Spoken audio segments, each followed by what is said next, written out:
इकाई दो में हमने पढ़ा था भक्तिकाल। भक्तिकाल के बाद आता है रीतिकाल। अब रीतिकाल के 3 प्रकरण हैं। पहले प्रकरण में सामान्य परिचय है, ठीक है। दूसरे प्रकरण में रीति ग्रंथकार के कवि हैं, और जो तीसरा प्रकरण है, तीसरे प्रकरण के अंदर आता है रीतिकाल के अन्य कवि। तो 3 प्रकरण हैं इसके अंदर। पहला प्रकरण 1 सामान्य परिचय। इस प्रकरण में आचार्य शुक्ल ने हिंदी कविता के विकास, लक्षण ग्रंथ, परिपाटी और रीतिकाल के परिवर्तन की समस्या का विश्लेषण करते हुए केशव दास और इस काल की सामान्य प्रवृत्तियों पर विचार किया है। पहले प्रकरण क्या है, इसका जनरल नॉलेज, इसकी परिचय, सामान्य परिचय दिया गया है, जिसके अंदर हिंदी कविता का विकास किस प्रकार हुआ, लक्षण ग्रंथ की परिपाटी क्या है और रीतिकाल के परिवर्तन की समस्या का विश्लेषण इसके अंदर किया गया है।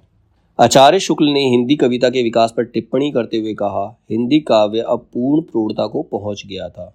प्रौढ़ता मतलब पुराना, मतलब वो पुरानी रीतियों को मतलब रीतिकाल जो थी पुरानी प्रौढ़ता ही थी, पुराना तत्व ही उसके अंदर मेन है। लक्षण ग्रंथ परिपाटी के संदर्भ में आचार्य शुक्ल का मानना है कि हिंदी में लक्षण ग्रंथ की परिपाटी पर रचना करने वाले जो सैकड़ों कवि हुए हैं वे आचार्य कोटि में नहीं आ सकते। मतलब रीतिकाल के जो कवि हैं उनको आचार्य नहीं कहा जा सकता, वे वास्तव में कवि थे। उनमें आचार्यत्व के गुण नहीं थे, आचार्य बनने के गुण उनके अंदर नहीं थे। उनके अपर्याप्त लक्षण साहित्य शास्त्र का सम्यक बोध कराने में असमर्थ है। बहुत स्थलों पर तो उनके द्वारा अलंकार आदि के स्वरूप का भी ठीक ठीक बोध नहीं हो सकता। मतलब उन्होंने कौन सा अलंकार कब यूज किया उसका भी पता नहीं चलता। कहीं कहीं तो उनके उदाहरण भी ठीक नहीं है। आचार्य शुक्ल ने रीति काल के आरंभ के बारे में कहा है, इसमें संदेह नहीं कि काव्य रीति का सम्यक समावेश पहल आचार्य केशव ने ही किया। तो सबसे पहले कवि जो रीति काल के माने जाते हैं वो केशव दास माने जाते हैं, ठीक है। किंतु हिंदी रीति ग्रंथों की अखंड परंपरा चिंतामणि त्रिपाठी से चली। मतलब अब जो रीति ग्रंथ है उसकी परंपरा किसने स्टार्ट करी थी, चिंतामणि त्रिपाठी ने। आता है रीति काल का आरंभ उन्हीं से मानना चाहिए।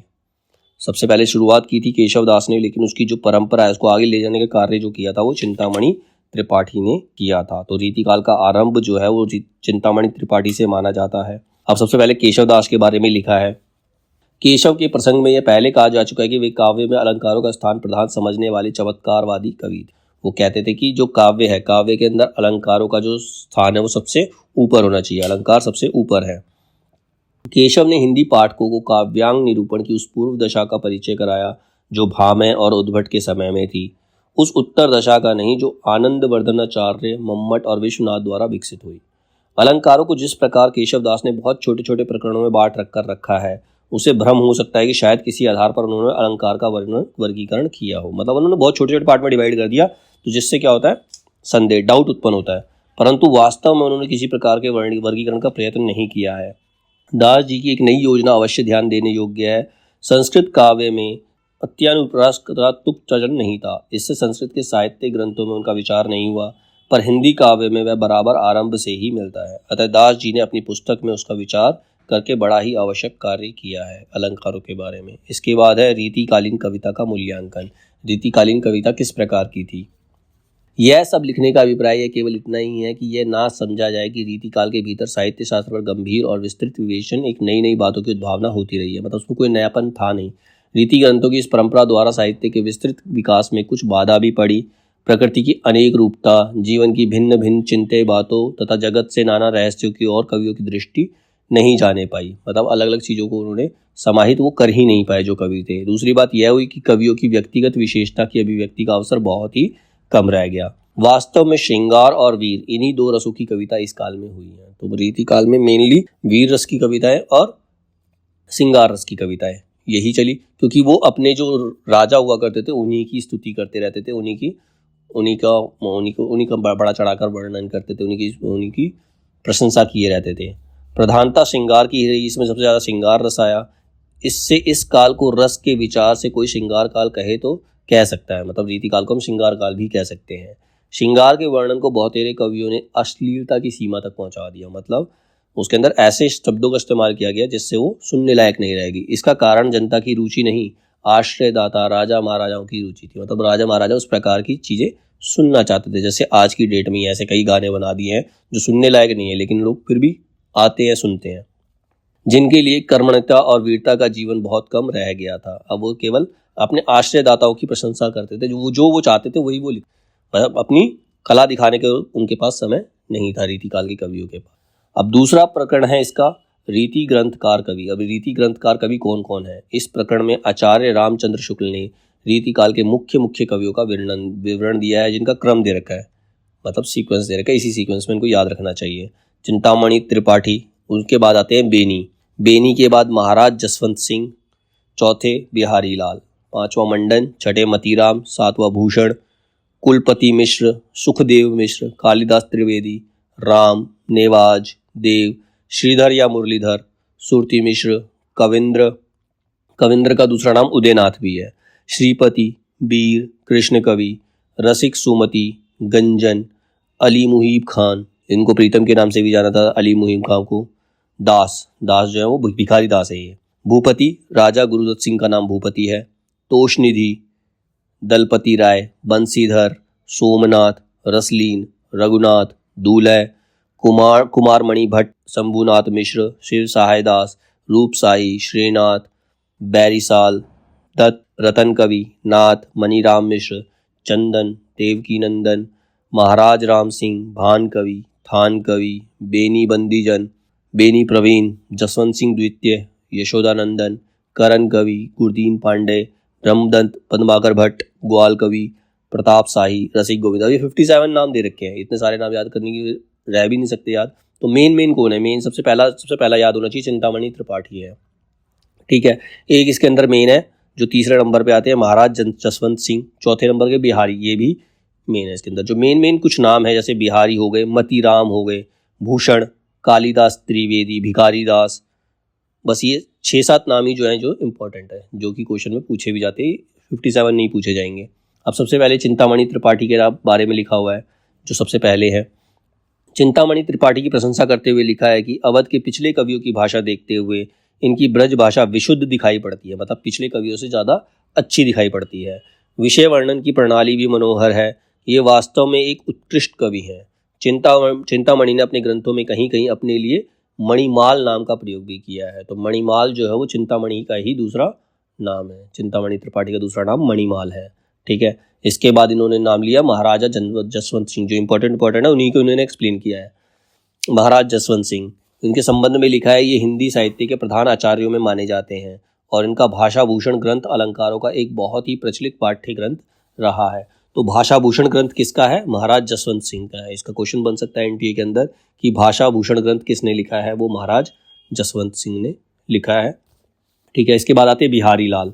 श्रृंगार रस के ग्रंथों की जितनी ख्याति और जितना मान बिहारी सतसई का हुआ उतना किसी का नहीं। इसका एक एक दोहा हिंदी साहित्य में एक एक रत्न माना जाता है। तो बिहारी सतसई जो है बिहारी लाल ने लिखी है और उसमें दोहे लिखे हैं। बिहारी सतसई के अंदर दोहे हैं और बहुत ज़्यादा अच्छे और माने जाते हैं, इंपॉर्टेंट भी हैं, ठीक है। तो बिहारी लाल भी एक इंपॉर्टेंट कवि हैं रीतिकाल के। बिहारी का सबसे उत्तम और प्रमाणिक संस्करण बड़ी मार्मिक टीका के साथ थोड़े दिन हुए प्रसिद्ध साहित्य मर्मज्ञ और ब्रज भाषा के प्रधान आधुनिक कवि बाबू जगन्नाथ दास रत्नाकर से निकाला। जितने श्रम और जितनी सावधानी से संपादित हुआ, आज तक हिंदी का कोई भी ग्रंथ इतनी सावधानी से संपादित नहीं किया, एडिट नहीं किया गया। बिहारी संस्कृति का मूल्यांकन करते हुए आचार्य शुक्ल ने कहा है, यही एक ग्रंथ इनकी बड़ी कीर्ति का आधार है। मतलब उनके जो नाम का आधार, जो उनकी फेमस हुए वो बिहारी सतसई के आधार पर ही फेमस हुए हैं। यह बात साहित्य क्षेत्र के इस तथ्य की स्पष्ट घोषणा कर रही है, किसी कवि का यश उसकी रचनाओं के परिणाम के हिसाब से नहीं, गुण के हिसाब से होता है। कोई कवि अगर फेमस होता है तो वो रचनाओं के आधार पर फेमस नहीं होता, खुद के गुण के आधार पर फेमस होता है। बिहारी की रस व्यंजना का पूर्ण वैभव उनके अनुभवों के विधान में दिखाई पड़ता है। अधिक स्थलों पर तो उनकी योजनाओं में निपुणता और उक्ति कौशल के दर्शन होते हैं, पर इस विधान में इनकी कल्पना की मधुरता झलकती है। अनुभावों और हावों की ऐसी सुंदर योजना कोई श्रृंगारी कवि नहीं कर सकता जैसा उन्होंने किया, इसीलिए वो फेमस भी हैं। बिहारी की भाषा चलती होने पर भी साहित्यिक है, मतलब उन्होंने नॉर्मल भाषा का इस्तेमाल किया है लेकिन फिर भी वो साहित्य से रिलेटेड है। वाक्य रचना व्यवस्थित है और शब्दों के रूप का व्यवहार एक निश्चित प्रणाली पर है। यह बात बहुत कम कवियों में पाई जाती है। ब्रज भाषा के कवियों में शब्दों को तोड़ मरोड़ कर विकृत करने की आदत बहुतों में पाई जाती है। मतलब ब्रज भाषा के जो कवि होते हैं वो शब्दों को तोड़ मरोड़ कर इस्तेमाल करते हैं, अपने हिसाब से इस्तेमाल कर लेते हैं। भूषण और देव ने तो शब्दों का बहुत अंग भंग किया है, मतलब शब्दों को मतलब ही चेंज कर दिया। भूषण और देव दो कवि हैं और कहीं कहीं गणंत शब्दों का व्यवहार किया है। बिहारी की भाषा इस दोष से बहुत कुछ मुक्त है। बिहारी की भाषा में ये सारे दोष नहीं है, उन्होंने शब्दों का सही इस्तेमाल किया है। बिहारी की कृति का मूल्य जो बहुत कुछ अधिक आंका गया है, उससे अधिकतर रचना की बारीकी या काव्यांगों के सूक्ष्म विन्यास की निपुणता की ओर ही मुख्यतः दृष्टि रखने वाले पारखियों के पक्ष में समझना चाहिए।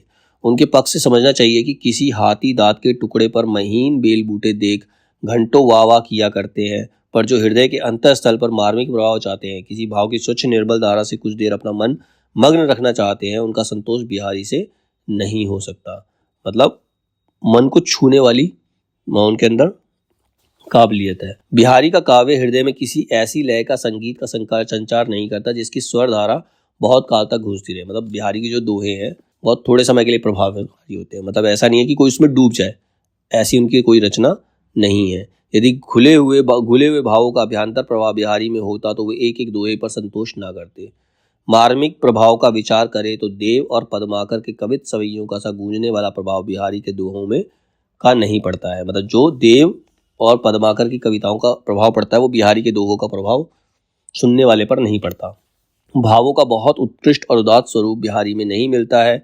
कविता उनकी श्रृंगारी है पर प्रेम की उच्च भूमि पर नहीं पहुंचती, नीचे ही रह जाती है। मतलब उनकी कविताएं श्रृंगारी है लेकिन वो उस तरह से प्रेम को एक्सप्लेन कर नहीं पाते जैसे करना चाहिए। तो ये हो गए बिहारी लाल। तीसरे हैं और चौथे हैं इसमें मतीराम। मतीराम की रचना की सबसे बड़ी विशेषता यह है कि उनकी सरल अत्यंत स्वाभाविक, उनकी जो रचना है बहुत ज़्यादा सरल और स्वाभाविक है। ना तो उनमें भावों की कृत्रिमता है, कृत्रिमता मतलब नकलीपन, कल्पना नहीं है उसके अंदर, नकली नहीं है, और ना भाषा की, ना ही उन्होंने नकली भाषा का इस्तेमाल किया है। भाषा शब्द आडंबर से सर्वथा मुक्त है। मतलब ऐसे कोई अलग से शब्द इन्होंने यूज किए नहीं है। केवल अनुप्रास के चमत्कार के लिए अशक्त शब्दों की भर्ती कहीं नहीं है। जितने शब्द और वाक्य हैं वे सब भाव व्यंजना से ही प्रयुक्त है। रीति ग्रंथ वाले कवियों में इस प्रकार की स्वच्छ चलती और स्वाभाविक भाषा कम मिलती है। कहीं कहीं वे अनुप्रास के जाल में बेतरह जकड़ी पाई जाती है। मतलब जो श्रृंगारी कवि हैं, रीतिकाल के कवि, वो अनुप्रास अलंकार का बहुत ज़्यादा इस्तेमाल करते हैं, लेकिन मतीराम उनमें से नहीं है। सारांश यह है कि मतीराम किसी रसनिग्ध और प्रसादपूर्ण भाषा रीति का अनुसरण करने वाले में बहुत कम मिलती है। रीतिकाल के प्रतिनिधि कवियों में पद्माकर को छोड़कर और किसी कवि में मतीराम किसी चलती भाषा और सरल व्यंजना नहीं मिलती। मतीराम की जो सरल भाषा और व्यंजना है वो पद्माकर में मिलती है आगे जाकर, बाकी किसी और कवि में नहीं मिलती। बिहारी की प्रसिद्धि का कारण बहुत कुछ वाग्देज्ञ है। दूसरी बात यह है कि उन्होंने केवल दोहे कहे हैं, बिहारी ने केवल दोहे बताए, और उनमें वह नाद सौंदर्य नहीं आ सका है जो कवित छवि की लय द्वारा संगठित होता है। इसके बाद आते हैं भूषण। यहाँ इतना ही कहना आवश्यक है कि भूषण वीर रस के ही कवि थे। इधर इनके दो चार कवित श्रृंगार के भी मिले हैं पर वे गिनती योग्य नहीं है। तो मेनली जो है वो भूषण जो है वो वीर रस के कवि है। भूषण के बाद आते हैं देव। कवित शक्ति और मौलिकता देव की खूब थी और उसमें सम्यक स्फुरण उनकी रुचि विशेष प्राय बाधक हुई है। कभी कभी वे पेचीदे मजमून का हौसला बांधते थे, पर अनुप्रास के आडंबर की रुचि बीच में ही उनका अंग भंग करके सारे पद को कीचड़ में फंसा छकड़ा बना देती थी। भाषा में कहीं कहीं स्निग्ध प्रवाह न आने पर एक बड़ा भारी कारण यह भी था कि अधिकतर इनकी भाषा में प्रभाव पाया जाता है। कहीं कहीं शब्द वे बहुत अधिक है और अर्थ अल्प है। मतलब वो ऐसे शब्दों का इस्तेमाल करते, मतलब बहुत ज़्यादा शब्दों का इस्तेमाल करते हैं लेकिन उन शब्दों का मीनिंग नहीं होता। तो देव की विशेषता यही है। श्रीपति, अब इसके बाद श्रीपति आचार्य तत्व के अतिरिक्त कवित्व में इनकी उच्च कोटि का था। इनका जो कविता है इनकी उच्च कोटि मतलब अच्छी थी। रचना विवेक इनमें बहुत ही जागृत और रुचि अत्यंत परिमार्जित थी। झूठे शब्दाडंबर के फेर में ये बहुत कम पड़े थे। अनुप्रास इनकी रचनाओं में बराबर आए हैं पर उन्होंने व्यर्थ का भाव व्यंजना में बाधा नहीं डाली है। अधिकतर अनुप्रास रसानुकूल वर्ण विन्यास के रूप में आकर भाषा में कहीं ओज और कहीं माधुर्य घटित करते पाए जाते हैं। मतलब जो उन्होंने अनुप्रास अलंकार का इस्तेमाल किया है कहीं भाषा में जोश भरने के लिए किया है और कहीं माधुर्य मतलब मीठी बातें लाने के लिए उन्होंने अनुप्रास अलंकार का श्रीपति ने इस्तेमाल किया है। इसके बाद आते हैं भिखारी दास। इनमें देव की अपेक्षा अधिक रस विवेक था। इनका श्रृंगार निर्णय अपने ढंग का अनूठा काव्य है। मतलब ये श्रृंगार रस के अच्छे कवि हैं। उदाहरण मनोहर और सरस है। भाषा में शब्दाडंबर नहीं है। ना ये शब्द चमत्कार पर टूटे हैं ना दूर की सूझ के लिए व्याकुल हुए। मतलब नॉर्मल शब्दों का इन्होंने इस्तेमाल किया है। इसकी रचना कला पक्ष के संयत और भाव पक्ष में रंजनकारिणी है। विशुद्ध काव्य में अतिरिक्त उन्होंने नीति की सूक्तियाँ भी बहुत सी कही हैं जिसमें उक्ति वैचर्य अपेक्षित होता है। देव किसी ऊंची आकांक्षा या कल्पना जिस प्रकार इनमें कम पाई जाती है उसी प्रकार उनकी असफलता भी कहीं नहीं मिलती। मतलब उन्होंने भाषा का बहुत सही इस्तेमाल किया भिखारी दास। फिर आते बेनी प्रवीण।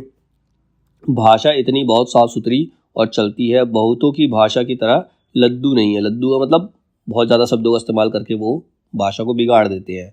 ऋतुओं के वर्णन भी उद्दीपन की दृष्टि से जहाँ तक रमणीय हो सकते हैं किए हैं, जिनमें प्रथानुसार भोग विलास की सामग्री बहुत कुछ आ गई है। अभिसारिका आदि कुछ नायिकाओं के वर्णन बड़े ही सरस हैं। ये ब्रज भाषा के मतीराम ऐसे कवियों के समकक्ष है। कहीं कहीं तो भाषा और भाषा के माधुर्य में पद्माकर तक से ये टक्कर लेते हैं। जान पड़ता है श्रृंगार के लिए सवैया ये विशेष उपयुक्त समझे जाते हैं। इसके बाद आते हैं पद्माकर भट्ट, इनको पद्माकर के नाम से भी जानते हैं। मतीराम जी के रसराज के समान पद्माकर जी का जगत विनोद भी काव्य रसिकों और अभिसारी दोनों का कंठाहार रहा है। जगत विनोद मतलब इन्होंने हंसाने के लिए, मनोरंजन के लिए भी कविताएं लिखी है। वास्तव में श्रृंगार रस का सार ग्रंथ सा प्रतीत होता है। इतनी मधुर कल्पना ऐसी स्वाभाविक और हाव भावपूर्ण मूर्ति विधान करती है कि पाठक मानो प्रत्यक्ष अनुभूति में मग्न हो जाता है। मतलब जब पद्माकर की कविताएं जब पढ़ते हैं तो उसमें पूरी तरह से डूब जाते हैं। ऐसे सजीव मूर्ति विधान करने वाले कल्पना बिहारी को छोड़कर और किसी में कवि में नहीं पाई जाती। पद्माकर में तो है, इनके अलावा किस में है? बिहारी में है। ऐसी कल्पना के बिना भावुकता कुछ नहीं कर सकती, या तो फिर भीतर ही भीतर लीन हो जाती है अथवा असमर्थ पदावली के बीच व्यर्थ फड़फड़ाया करती है। मतलब अगर एक कवि है जो अपनी बातों से किसी को मंत्रमुग्ध ना कर पाए, अपने आप में ना डुबा पाए, प्रत्यक्ष उसको ना ला पाए, तो वो बेकार है। कल्पना और वाणी के साथ जिस भावुकता का संयोग होता है वहीं उत्कृष्ट काव्य के रूप में विकसित हो सकती है। भाषा की सब प्रकार की शक्तियों पर इन कवि का अधिकार दिखाई पड़ता है। कहीं कहीं तो इनकी भाषा स्निग्ध मधुर पदावली द्वारा एक सजीव भाव भरी प्रेम मूर्ति खड़ी करती है। कहीं भाव या रस की धारा बहती है, कहीं अनुप्रास की मिलित झनकार उत्पन्न होती है, कहीं वीर दर्प से शुद्ध वाहिनी के समान अकड़ती और कड़कती हुई पाई। मतलब इनकी भाषा में सारे गुण पाए जाते हैं, मतलब हर चीज ये प्रत्यक्ष कर देते हैं। सारांश यह है कि इनकी भाषा में अनेक रूपता है।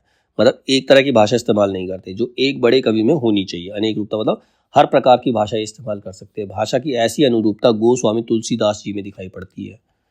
अब इसके बाद आते हैं प्रताप शाही। प्रताप शाही जी का एक कौशल अपूर्व है कि उन्होंने एक रस ग्रंथ के अनुरूप नायिका भेद में क्रम से सब पद्य रखे हैं, जिसमें उनके ग्रंथ को जी चाहे तो नायिका भेद का एक अत्यंत सरस और मधुर ग्रंथ भी कह सकते हैं। नायिका भेद मतलब नायिका के जितने भाव होते हैं सब कुछ उन्होंने एक्सप्लेन किए हैं। किसने? प्रताप शाही ने। यदि हम आचार्य तत्व और कवित्व दोनों को एक अनूठे संयोग की दृष्टि में विचार करते हैं तो मतीराम, श्रीपति और दास से ये कुछ 20 ठहरते, मतलब उनसे आगे हैं। मतीराम से, श्रीपति से और दास मतलब भिखारी दास है, उनसे आगे ही बैठते हैं। इधर भाषा की स्निग्ध सुख सरल गति, कल्पना की मूर्तिमता, हृदय की दृढ़शीलता मतीराम, श्रीपति और बेनी प्रवीण के मेल में जाती है, तो उधर आचार्य तत्व इन तीनों में भी और दास से भी कुछ आगे दिखाई पड़ता है। इनकी प्रखर प्रतिभा ने मानो पद्माकर के साथ रीतिबद्ध काव्य कला को पूर्णता तक पर पहुंचाकर छोड़ दिया। मतलब इन्होंने रीतिबद्ध काव्य कला को पूर्णता प्रदान की है प्रताप शाही ने। पद्माकर की अनुप्रास योजना कभी कभी रुचिकर सीमा के बाहर जा पड़ी है। इस भावुक और प्रवीण वाणी में यह दोष कहीं नहीं आने पाया है।